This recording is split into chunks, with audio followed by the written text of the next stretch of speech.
There is a liquid so old that your great-grandparents did not even consider it a recipe. They considered it common sense. You take animal manure, horse, cow, chicken. It does not matter. You drop it into a bucket of water. You let it steep for 5 to 7 days, and you pour it onto the deadest patch of ground you own. What happens next is something the fertilizer industry cannot replicate at any price. Microbial populations explode. Fungal networks reconnect. And earthworms, Charles Darwin's ecosystem engineers, begin migrating upward from the subsoil within days. Drawn to a food source, their biology has been wired to detect for 400 million years. Darwin himself calculated that earthworms move 10 to 20 tons of soil per acre per year. You are not adding fertilizer. You are waking up a labor force that works for free, 24 hours a day, and has been doing it since before the dinosaurs. Now, I understand that sounds dramatic. I understand that pouring brown water onto dead ground and expecting an underground army to show up within a week sounds like folklore. But here's the thing. It is not folklore. It is published biology. It is verified chemistry. And every single claim I just made can be traced back to a peer-reviewed study, a government fact sheet, or one of the most celebrated naturalists in human history. So let me walk you through exactly what is happening beneath the soil when you pour that liquid molecule by molecule, organism by organism, and then I will show you why a 1-100-80-80-8-billion-billion-dollar industry has every reason to make sure you never learn this. Let us start with what manure tea actually is, because the simplicity of it is part of the reason people dismiss it. You take a bucket, 5 gallons is standard. You fill a permeable bag, burlap cheesecloth, an old pillowcase with aged manure from any common livestock animal. Horse, cow, chicken, goat, sheep, rabbit. You submerge that bag in water. You let it steep for 5 to 7 days, stirring it once or twice a day. What you get is a dark, nutrient-rich liquid. The Chicago Botanic Garden recommends a ratio of roughly 1 part manure to 10 parts water. Purdue University Extension notes that livestock excretes 70 to 80% of the nitrogen, 60 to 85% of the phosphorus, and 80 to 90% of the potassium that they consume in feed. Those nutrients do not vanish when the manure hits water. They dissolve into it. They become immediately available to soil biology and plant roots in a way that raw manure sitting on the surface cannot deliver for weeks or months. But the nutrients are only the beginning. The real magic, and I use that word deliberately, is biological. A single teaspoon of healthy soil contains between 100 million and 1 billion bacteria. According to Ohio State University's College of Food, Agricultural and Environmental Sciences, UC Davis researchers put it even more starkly. A gram of soil, roughly a quarter of a teaspoon, can contain 1 billion bacterial cells and several miles of fungal filaments. The USDA's Natural Resources Conservation Service states that there are more microorganisms in a teaspoon of healthy soil than there are people on Earth. When you pour manure tea onto dead ground, you are not just adding nitrogen and phosphorus. You are delivering a living microbial inoculum. Billions of bacteria, fungi, protozoa, and nematodes suspended in a liquid medium directly into soil that has been biologically starved. Those organisms do not just arrive, they eat, reproduce, and die. And in doing so, they rebuild the entire food web that industrial agriculture has spent decades dismantling. And that food web is what summons the earthworms. The USDA Natural Resources Conservation Service published a soil quality fact sheet that says it plainly.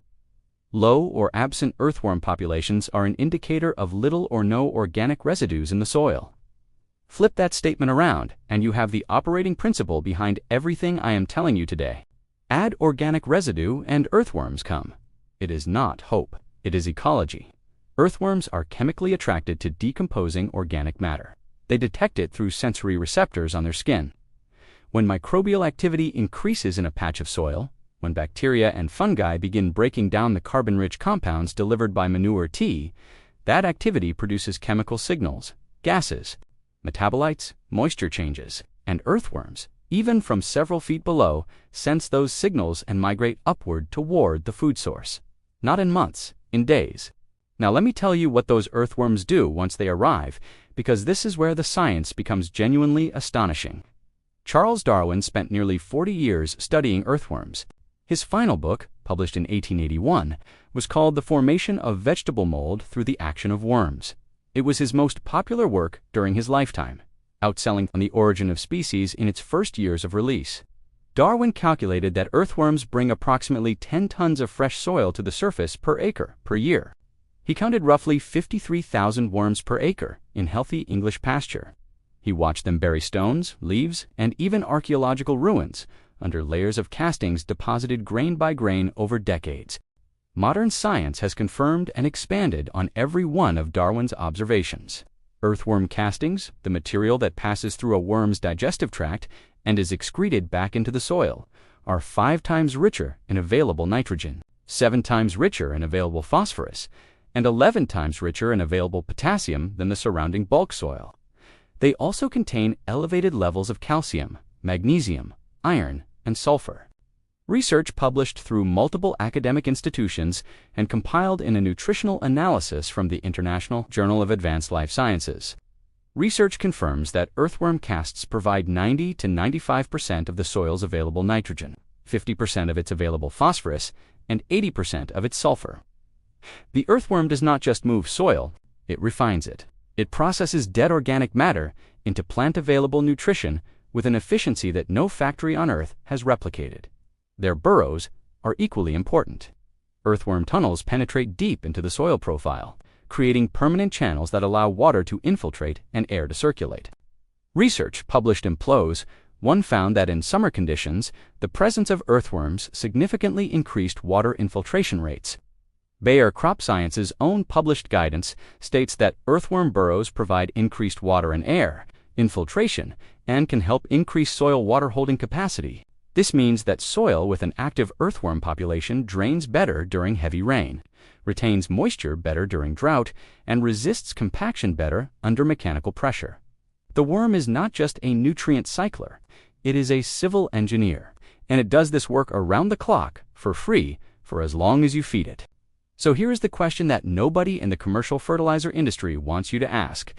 If a free liquid made from waste material can trigger a biological cascade that rebuilds soil structure, restores nutrient cycling, increases water infiltration, and summons a self-sustaining army of organisms that have been performing these exact functions for 400 million years, why are American homeowners and farmers spending $188 billion a year on synthetic fertilizer?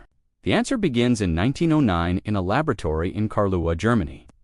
A chemist named Fritz Haber discovered a method to convert atmospheric nitrogen, a gas that makes up 78% of the air we breathe but is biologically inert in that form, into ammonia, a reactive nitrogen compound that plants can absorb.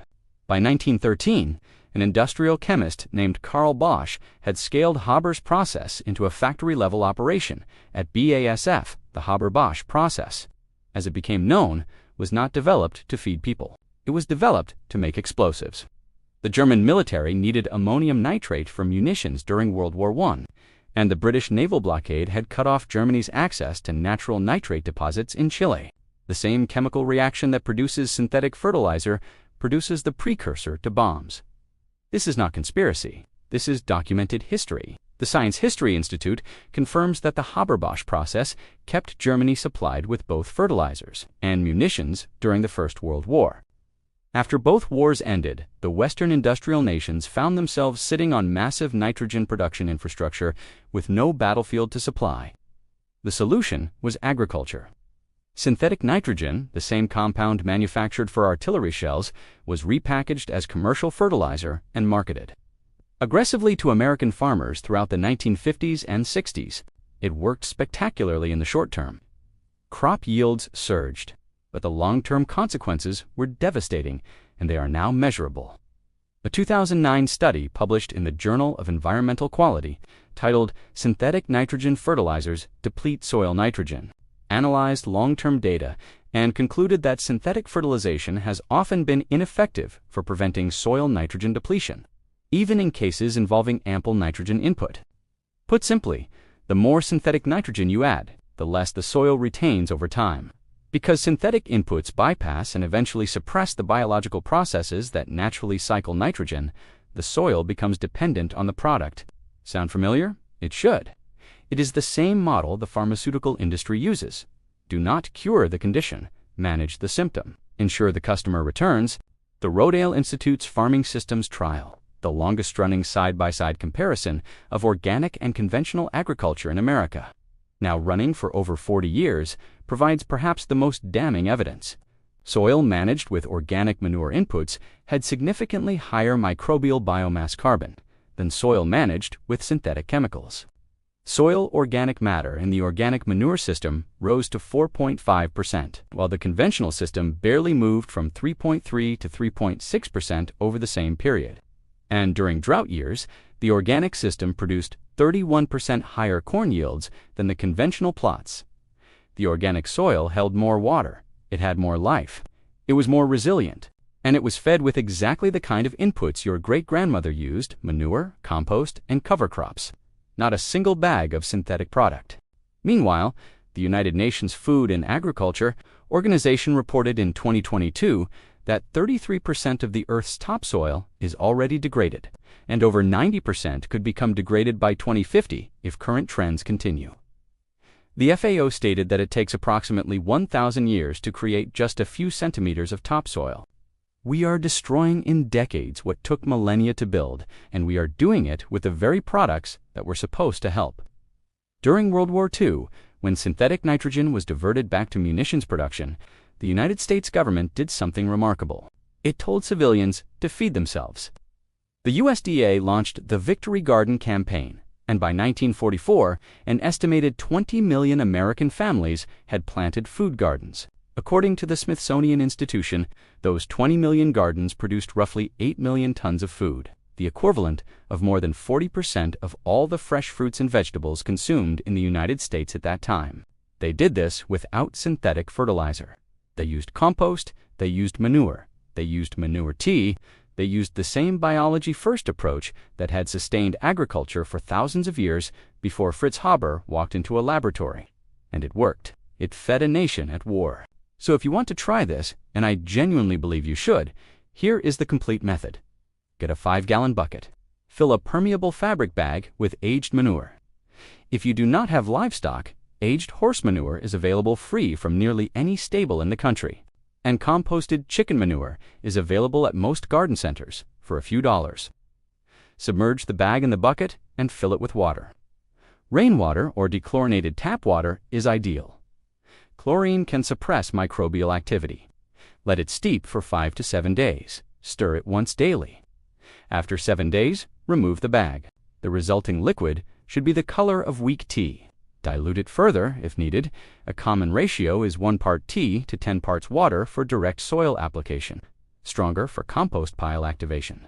Pour it directly onto your poorest soil. Do not till.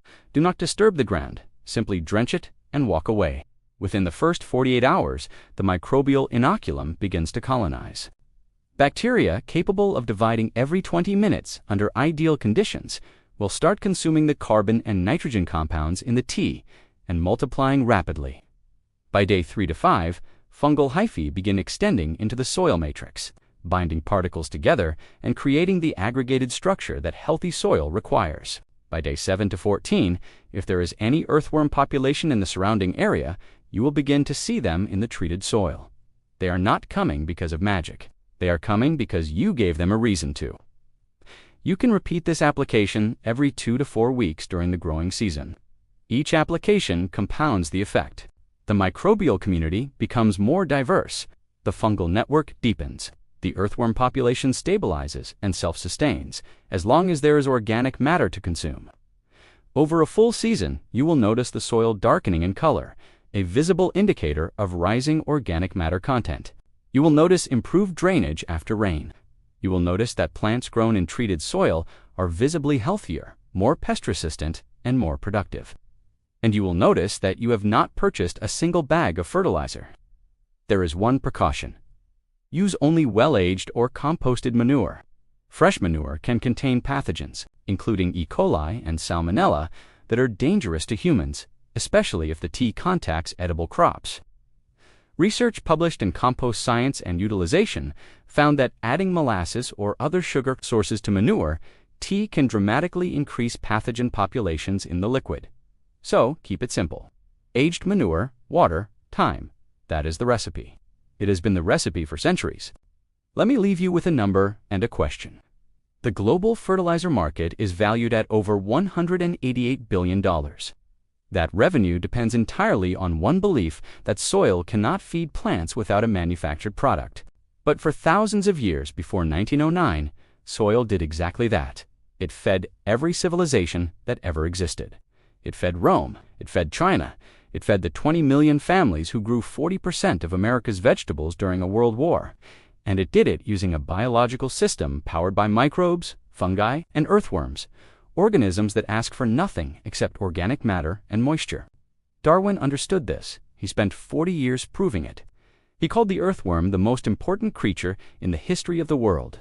And the recipe that summons those creatures into your soil, the recipe that restarts the biological engine beneath your feet, is sitting in a barn, in a stable, in a compost pile, waiting for you to put it in a bucket with water and wait 7 days. It costs nothing. It has always worked. And the only reason it is not taught in every school, recommended by every extension office, and practiced in every backyard in America, is that there is no profit margin in a free bucket of biology.